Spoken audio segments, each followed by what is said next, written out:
Hello everyone, welcome back to my YouTube channel. आज हम discuss करेंगे हमारा अगला चैप्टर जो कि है ऑसिलेशन का। अब तक मैंने आपको 2 चैप्टर करवा दिए हैं हमारे एचटेट की रिवीजन सीरीज में। मैंने आपको करवाया है वेव का कंप्लीट चैप्टर और मोशन इन प्लेन, जिसमें वेक्टर और प्रोजेक्टाइल मोशन को अच्छे से हमने उसके शॉर्ट फॉर्मूला को अच्छे से डिस्कस किया, जहां जहां से क्वेश्चन आपके बन सकते हैं। तो आज ऑसिलेशन का चैप्टर डिस्कस करेंगे। ऑसिलेशन में हम देखेंगे पीरियोडिक मोशन और ऑसिलेटरी मोशन कौन से होते हैं, उनमें डिफरेंस क्या है। सिंपल हार्मोनिक मोशन को डिस्कस करेंगे। इसमें जो ये इंपॉर्टेंट है, इसमें डिस्प्लेसमेंट, वेलोसिटी, एक्सेलरेशन, जो सारे फॉर्मूला है बहुत इंपॉर्टेंट है। Oscillation of YouTube and floating cylinder, इसके टाइम पीरियड का डिस्कस करेंगे हम, वो कि टाइम पीरियड इसका क्या होता है। सिंपल पेंडुलम का टाइम पीरियड और ये किन किन चीज़ों पे डिपेंड करता है। जब पेंडुलम को हम अलग अलग सिचुएशन में रखते हैं, जैसे कि हील्स पे रखते हैं, माइंस में रखते हैं, या सैटेलाइट में, या किसी लिफ्ट में, तो अलग अलग केसेस में टाइम पीरियड पे क्या फर्क पड़ता है। तो चलिए आज के लेक्चर को शुरू करते हैं। ऑसिलेशन चैप्टर का सबसे पहला टॉपिक पीरियोडिक मोशन और उसके बाद ऑसिलेटरी मोशन, इन दोनों में डिफरेंस देखते हैं। पीरियोडिक मोशन कौन से होते हैं? Motion that repeat itself after fix interval of time. एक फिक्स इंटरवल ऑफ टाइम के बाद जो मोशन अपने आप को रिपीट करते हैं उन्हें हम पीरियोडिक मोशन कहते हैं। जैसे कि अर्थ अराउंड सन, देखिए जब अर्थ सन के अराउंड चक्कर लगाती है तो वो एक साल में अपना एक चक्कर पूरा करती है, मीन्स उसका टाइम पीरियड हुआ 1 ईयर। उसके बाद वो दूसरा चक्कर लगा रही है, मीन्स अपने मोशन को रिपीट कर रही है। Earth on its own axis, जब अर्थ अपनी अपनी एक्सिस पे घूमती है, देखिए अपनी एक्सिस पे जब वो घूमेगी तो वो 24 घंटे में एक चक्कर पूरा करती है, तो उसका टाइम पीरियड हुआ 24 घंटे। उसके बाद फिर वो दूसरा चक्कर पूरा करके अपने मोशन को रिपीट कर रही है। तो ये हुए हमारे पीरियोडिक मोशन। उसके बाद ऑसिलेटरी मोशन। ऑसिलेटरी मोशन भी एक टाइप के पीरियोडिक मोशन ही होते हैं, लेकिन इनमें डिफरेंस क्या होता है कि ये मोशन एक मीन पोजीशन के अराउंड या मीन पोजीशन के आसपास जैसे वाइब्रेट या टू एंड फ्रो मोशन हम कह सकते हैं। मीन्स यहाँ पे इनका भी एक टाइम पीरियड होता है अपने मोशन को रिपीट करने का, लेकिन ये आगे पीछे अपनी मीन पोजीशन के आगे पीछे ये मूव करते हैं। जैसे हम बात करें सिंपल पेंडुलम देखिए एक मीन पोजीशन के इधर उधर इस तरह से ऑसिलेट करता है। क्लॉक का पेंडुलम भी वही हुआ। Liquid in A you tube, एक यू ट्यूब होती है, जैसे इस तरह से यू की शेप में कोई ट्यूब होती है, उसके अंदर लिक्विड भरा होता है। जब उसको हम डिस्टर्ब करते हैं तो वो भी ऑसिलेट आगे पीछे ऑसिलेट करता है, तो वो भी हमारा ऑसिलेटरी मोशन हुआ। अब देखिए अगर फ्रीक्वेंसी स्मॉल है ऑसिलेशन की, मीन्स धीरे धीरे वो ऑसिलेट कर रहा है, तो उसको हम ऑसिलेटरी मोशन बोलेंगे। लेकिन अगर फ्रीक्वेंसी बहुत ज्यादा है, मीन्स वो जल्दी इस तरह से वाइब्रेट कर मीन्स इस तरह से आगे पीछे हो रहा है, तो उसको हम वाइब्रेशन मोशन बोलेंगे। तो ये हुआ पीरियोडिक और ऑसिलेटरी मोशन का डिफरेंस। अब देखिए all oscillatory motions are periodic motion but all periodic motions are not oscillatory motion. कहने का मतलब वही जो मैंने बताया कि जो ऑसिलेटरी मोशन होते हैं वो सारे के सारे पीरियोडिक मोशन होते हैं, क्योंकि इनका एक टाइम पीरियड होता है। लेकिन जो पीरियोडिक मोशन होते हैं वे ऑसिलेटरी मोशन नहीं होते, क्योंकि इनकी इनकी ये बात है कि आगे पीछे मीन पोजीशन के होते हैं, और ये एक जैसे कि अपने मोशन को रिपीट कर रहे हैं, लेकिन ये एक मीन पोजीशन के आगे पीछे अपना मोशन कर रहे हैं। तो ये इनका एक मेन डिफरेंस है। उसके बाद है हार्मोनिक ऑसिलेशन। हार्मोनिक ऑसिलेशन कौन से होते हैं? That can be expressed as single harmonic function. Example के लिए साइन और कोसाइन, जैसे कि ये एक हार्मोनिक ऑसिलेशन का एग्जाम्पल है, क्योंकि ये साइन के फॉर्म में रिप्रेजेंट किया गया है, हार्मोनिक ऑसिलेशन। उसके बाद है non harmonic oscillation. Non harmonic oscillation कौन से होते हैं? जो साइन और कोस के सिंगल फंक्शन के रूप में एक्सप्रेस ना किए जा सके, can not be express as single harmonic function. देखिए यहाँ पे यहाँ पे साइन ओमेगा टी और साइन 2 ओमेगा टी इस तरह से एडिशन में यूज किए गए। एक सिंगल साइन फंक्शन या सिंगल कोस फंक्शन से रिप्रेजेंट नहीं किया गया, सिंगल हार्मोनिक फंक्शन से रिप्रेजेंट नहीं किया गया। इस तरह से मान लीजिए इसका कुछ ग्राफ है, तो ये नॉन हार्मोनिक ऑसिलेशन हुआ। आगे है simple harmonic motion. Simple harmonic motion क्या होते हैं? देखिए ए टाइप ऑफ पीरियोडिक मोशन, एक पीरियोडिक मोशन है, मींस उसका एक टाइम पीरियड है, अपने मोशन को वो रिपीट कर रहा है। To and fro motion of the particle about mean position, mean position के अबाउट वो टू एंड फ्रो मोशन कर रहा है particle. Restoring force on the particle toward mean position. अब देखिए मान लीजिए यहाँ पे ये पार्टिकल है, ये टू एंड फ्रो आगे पीछे मोशन कर रहा है अबाउट ए मीन पोजीशन, और इसके ऊपर एक रेस्टोरिंग फोर्स लग रहा है। मींस जैसे जैसे ये इस साइड जा रहा है एक रेस्टोरिंग फोर्स उसे वापस खींचने की कोशिश कर रहा है। देखिए force on the particle toward mean position की तरफ, ये मीन पोजीशन है उसकी तरफ जो फोर्स है उसे खींचने की कोशिश करेगा। Magnitude of force directly proportional to the displacement from mean, जो मैग्नीट्यूड होगा फोर्स का वो डायरेक्टली प्रोपोर्शनल होगा displacement from mean position. Means जितना ज्यादा वो दूर होगा पार्टिकल मीन पोजीशन से उतना ही ज्यादा फोर्स उसको वापस खींचने में लगेगा। अब देखिए जैसे यहाँ की बात करें, यहाँ डिस्प्लेसमेंट सबसे ज्यादा है और यहाँ पे फोर्स भी सबसे ज्यादा होगा, यहाँ पे जाके पार्टिकल रुक जाएगा और फिर अपनी पोजीशन ये मीन पोजीशन की तरफ वापस आएगा। Force directly proportional to displacement. यहाँ से F is equal to minus K X, जो यहाँ पे K जो है वो फोर्स कांस्टेंट है। अब देखिए माइनस क्यों लगाया कि डिस्प्लेसमेंट के रिवर्स है वो जो हमारा फोर्स है, ये डिस्प्लेसमेंट इस साइड और फोर्स रिवर्स डायरेक्शन में लग रहा है, तो यहाँ से ये याद रखिए। तो ये था सब कुछ सिंपल हार्मोनिक मोशन का। इसके बाद हम देखते हैं इसका डिस्प्लेसमेंट, वेलोसिटी, एक्सेलरेशन, तो यहाँ तक नोट कीजिए। तो पीछे हमने देख लिया कि हमारा सिंपल हार्मोनिक मोशन कौन सा होता है, एक टाइप का पीरियोडिक मोशन है जो अपनी मीन पोजीशन के about to and fro motion कर रहा है, उसके ऊपर एक रेस्टोरिंग फोर्स लग रहा है और वो जो डायरेक्टली प्रोपोर्शनल है डिस्प्लेसमेंट के। अब हम छोटी छोटी टर्म्स देखते हैं सिंपल हार्मोनिक मोशन की, जहां से क्वेश्चन आ जाता है। ये देखिए फॉर्मूला है वेलोसिटी का, एक्सेलरेशन का और टाइम पीरियड का। आपको जस्ट ये फॉर्मूलाज याद रखने हैं, मैं बस इसको समझाने के लिए थ्योरी मैंने लिखी है ताकि आपको डायरेक्टली थोड़ा अजीब लग सकता है अगर सीधे सीधे हम वेलोसिटी लिख दें शॉर्ट नोट्स की फॉर्म में, एक्सेलरेशन लिख दें, टाइम पीरियड लिख दें, लेकिन यहाँ से थोड़ा सा मैं आगे आपको समझाने की कोशिश करी, आपकी एक विजुअलाइजेशन सी बनती रहे। देखिए डिस्प्लेसमेंट अब क्या होता है, distance of the particle from mean position at an instant, वहीं की किसी इंस्टेंट पे वो अपनी मीन पोजीशन से कितना दूर गया है वही डिस्प्लेसमेंट है।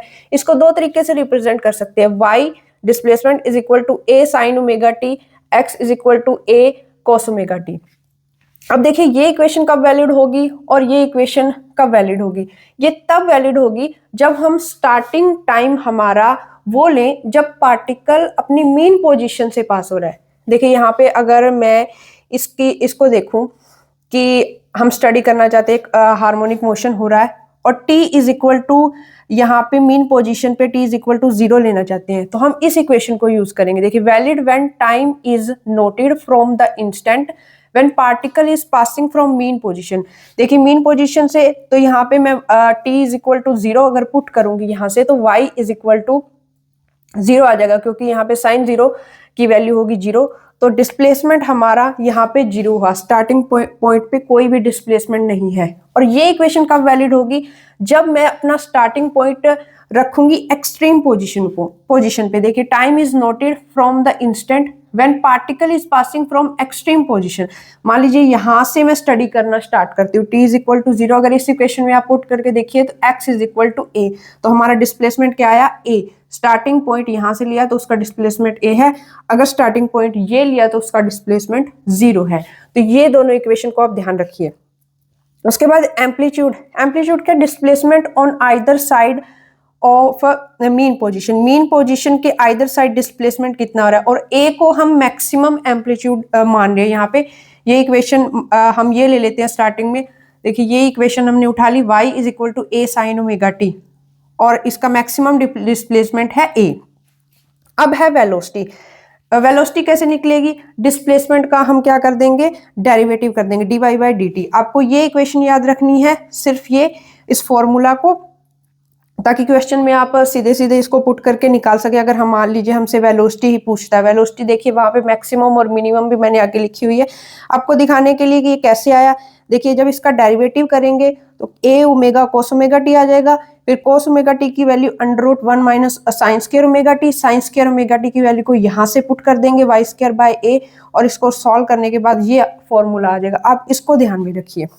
अब वेलोसिटी देखिए मैक्सिमम कब होगी, मैक्सिमम वेलोसिटी तब होगी जब पार्टिकल यहाँ होगा। देखिए यहाँ पे मीन पोजीशन पे वो एकदम से झट से यहाँ से निकल जाएगा। तो यहाँ पे y इज इक्वल टू, अगर मैं 0 पुट कर दूं, 0 पुट किया तो plus minus omega A velocity maximum आ गई। इस तरफ भी हो सकती है और इस तरफ भी हो सकती है, आप इसको ध्यान में रखिए, पूछ लेता है कई बार examiner. At y is equal to 0 means mean position पे। वेलोसिटी मिनिमम कहाँ पे होगी? y is equal to 0, velocity minimum is equal to 0 कहाँ पे होगी? At y is equal to a extreme point पे। देखिए यहाँ पे जैसे जैसे पार्टिकल जाएगा यहाँ पे मैक्सिमम रेस्टोरिंग फोर्स लगेगा और यहाँ पे जाते हुए पार्टिकल रुक जाएगा और उसकी वेलोसिटी 0 होगी। तो यहाँ पे हम पुट करेंगे y is equal to A put करेंगे तो ए स्क्वायर होगा, ए स्क्वायर, और वेलोसिटी हमारी 0 आ जाएगी मिनिमम। उसके बाद एक्सेलरेशन को कैसे फाइंड करेंगे? इसका डबल डेरिवेटिव कर देंगे, D square by D T square. तो ये formula minus omega square Y आप ध्यान में रखिए। मैक्सिमम जो एक्सेलरेशन है कहाँ पे होगी? उसकी एक्सट्रीम पोजीशन पे। Extreme position y is equal to A put करेंगे। एक्सट्रीम पोजीशन पे देखिए मैक्सिमम एक्सेलरेशन है, क्योंकि वहां पे जो हमारा रेस्टोरिंग फोर्स है वहां मैक्सिमम लग रहा है, वहां पे उसको रिवर्स खींचने की कोशिश कर रहा है इस पॉइंट पे। तो यहाँ पे मैक्सिमम एक्सेलरेशन हुई और मिनिमम एक्सेलरेशन क्या कहाँ पे? यहाँ पे 0 इस पॉइंट पे y इज इक्वल टू 0 पे मिनिमम एक्सेलरेशन है, क्योंकि वहां पे जो हमारी वेलोसिटी है वो मैक्सिमम है और वहां पे एक्सेलरेशन क्या होगी? मिनिमम। अब देखिए negative sign show that acceleration is opposite to the displacement. वही बात, जो रेस्टोरिंग फोर्स था वो अपोजिट था डिस्प्लेसमेंट के, तो एक्सेलरेशन वही बात माइनस डिस्प्लेसमेंट के अपोजिट है। टाइम पीरियड क्या होगा? टाइम पीरियड का फॉर्मूला आपको पता है 2 पाई बाय ओमेगा, और ओमेगा की वैल्यू अगर यहाँ से हम निकाले, ओमेगा क्या होगा? a by Y. हम पॉजिटिव वैल्यू लेंगे a बाय वाई, तो यहाँ से time period 2 pi Y root Y by acceleration a। तो आप इन फॉर्मूलाज को ध्यान में रखिए, यहाँ से क्वेश्चन पूछ लेता है। अब तक हम सिंपल हार्मोनिक में वेलोसिटी और एक्सेलरेशन निकाल चुके हैं, उनको देख चुके हैं। अब देखते हैं कि वेलोसिटी जो है डिस्प्लेसमेंट से कितना आगे है और एक्सेलरेशन वेलोसिटी से कितना आगे है बाय फेज, फेज से कितना आगे है। जब हमने डिस्प्लेसमेंट से वेलोसिटी निकाली, वेलोसिटी का फॉर्मूला ये हो गया, इसका डेरिवेटिव कर देंगे। अब देखिए कोस omega T sign omega T plus pi by 2 cos omega T, इसको ऐसे लिख सकते हैं। एक्सेलरेशन इसका डेरिवेटिव करेंगे और उसके बाद sine omega T plus pi होगा तो माइनस साइन ओमेगा टी, इसको रीअरेंज करके हम ऐसे लिख सकते हैं। In simple harmonic motion velocity leads displacement by phase pi by 2। अब देखिए वेलोसिटी जो है जो डिस्प्लेसमेंट से पाई बाय 2 फेज आगे है, यहाँ से ओमेगा टी है, यहाँ पे omega T plus pi by 2 phase आगे है। जो एक्सेलरेशन है वो डिस्प्लेसमेंट से पाई फेज आगे, देखिए ए साइन ओमेगा टी और यहाँ पे sine omega T plus pi का फेज आगे है वो। Acceleration leads velocity by a phase of pi by 2। जो एक्सेलरेशन है वेलोसिटी से पाई बाय 2 फेज आगे है, तो इनको ध्यान में रखिए। आगे है, ये मोस्ट इंपॉर्टेंट है, यहां से क्वेश्चन आया हुआ है 2024 एचटेट के पेपर में। Total energy in simple harmonic motion क्या होती है? टोटल एनर्जी हमें पता है kinetic energy plus potential energy. जो total energy half M omega square A square, यहाँ पे एम्पलीट्यूड मैक्सिमम एम्पलीट्यूड की बात हो रही है। जो काइनेटिक एनर्जी है half M omega square A square minus Y square. देखिए यहाँ पे हाफ एम वी स्क्वायर होता है, वी स्क्वायर हमने जैसे वेलोसिटी पीछे निकाली थी, वेलोसिटी क्या थी? Omega under root A square minus Y square. तो हाफ एम वी स्क्वायर अगर हम करेंगे तो omega square A square minus Y square यहाँ से आएगा। Potential energy half M Y square omega square Y square, तो इनको ध्यान में रखिए। अब देखिए जो एनर्जी है इसको अगर हम टाइम पीरियड की फॉर्मेट में लिखना चाहते हैं तो ओमेगा की वैल्यू को पुट कर देंगे 2 पाई बाय टी, इसको भी आप याद रखिए। काइनेटिक एनर्जी एवरेज और पोटेंशियल एनर्जी एवरेज, जस्ट इसका हाफ कर देंगे, half M omega square A square, ये दोनों इक्वल हैं। आगे है oscillation of a liquid in A you tube. कोई यू ट्यूब हमें दी हुई है और उसके अंदर एक लिक्विड भरा हुआ है जिसकी दोनों तरफ लेंथ एल है। मान लीजिए जब हम यहाँ से इसको डिस्टर्ब करते हैं, पहले ये इक्विलिब्रियम पोजीशन में है और उसकी लेंथ एल है, यहाँ से हम इसको डिस्टर्ब करके हिलाते हैं तो ये क्या करेगा? आगे पीछे ऑसिलेट करना शुरू कर देगा। तो उस ऑसिलेशन का कोई ना कोई टाइम पीरियड होगा।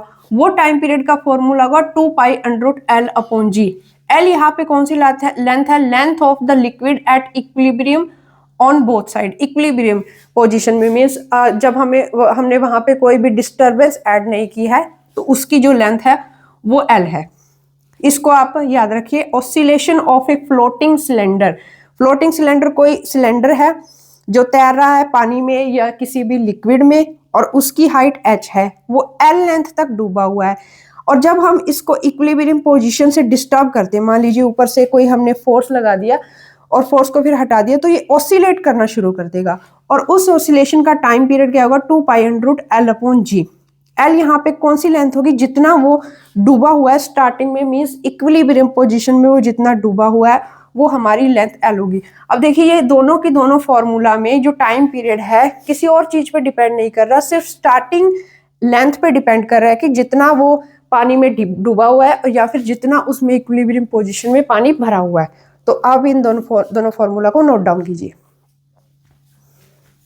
अब हम बात करते हैं सिंपल पेंडुलम की। सिंपल पेंडुलम का टाइम पीरियड ये होता है, देखिए यहाँ पे मास m है, बॉब मास m का, जिस और एक थ्रेड से वो लटका हुआ है जिसकी लेंथ l है। थ्रेड यहाँ कह सकते हैं वायर।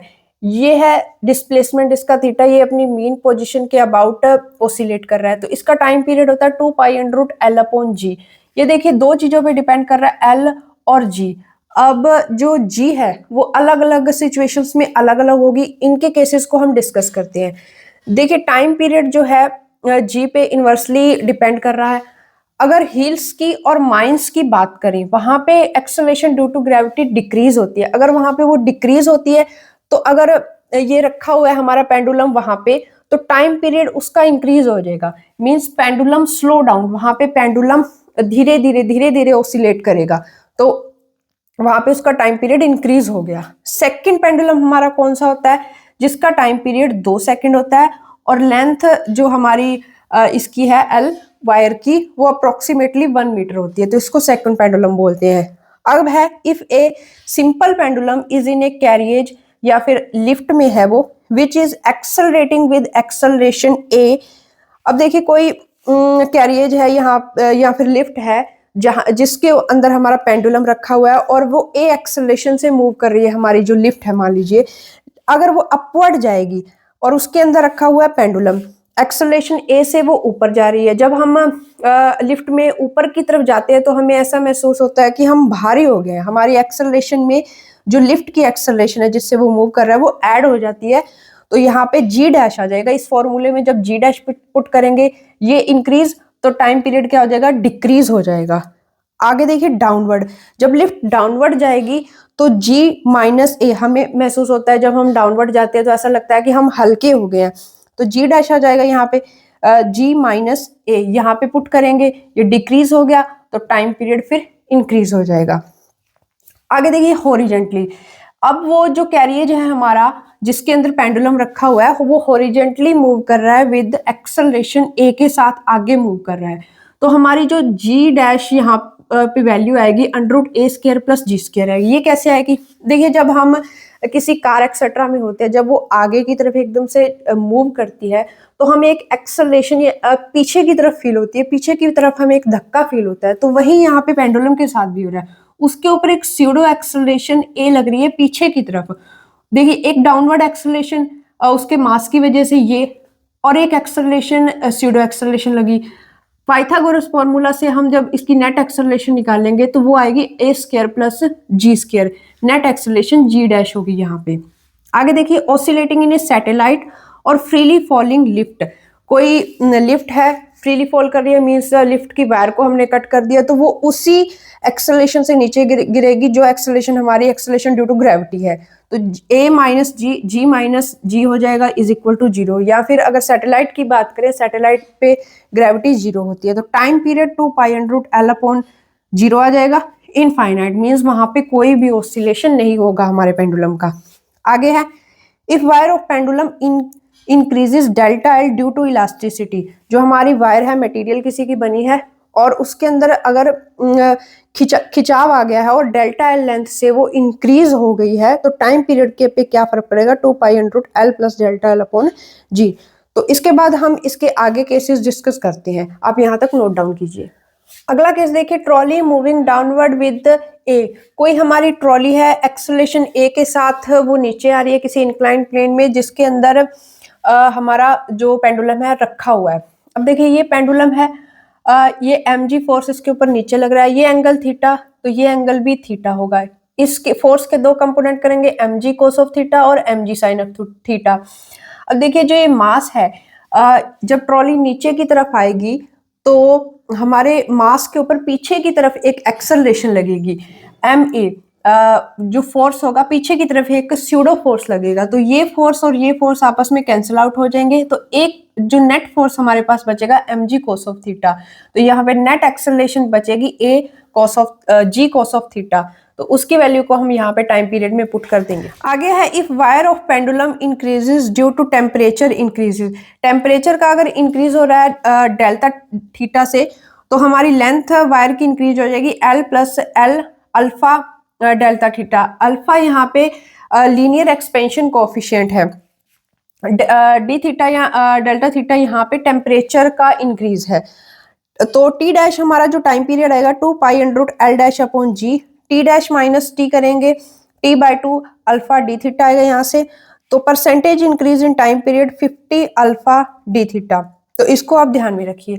आगे है बॉब, रो डेंसिटी, जो हमारा मास है उसकी रो डेंसिटी है ऑसिलेट इन fluid having density rho note. किसी फ्लूइड में वो ऑसिलेट कर रहा है जिसकी डेंसिटी रो नोट है, तो हमारा जी इफेक्टिव क्या होगा, G dash is equal to G 1 minus rho naught upon rho. तो टाइम पीरियड यहाँ से इंक्रीज हो जाएगा, क्योंकि जी की वैल्यू डिक्रीज हुई, टाइम पीरियड फिर इंक्रीज हो जाएगा, तो पेंडुलम हमारा स्लो डाउन हो जाएगा।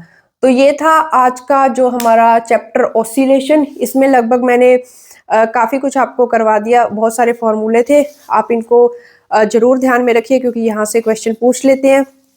तो इसके बाद हम किसी नए चैप्टर को कंप्लीट करेंगे, तो मुझे लगता है शायद आपको ये लेक्चर समझ में आया होगा। आप कमेंट बॉक्स में जरूर बताएं कि लेक्चर कैसा लगा। तो मिलते हैं नेक्स्ट लेक्चर में। Thank you.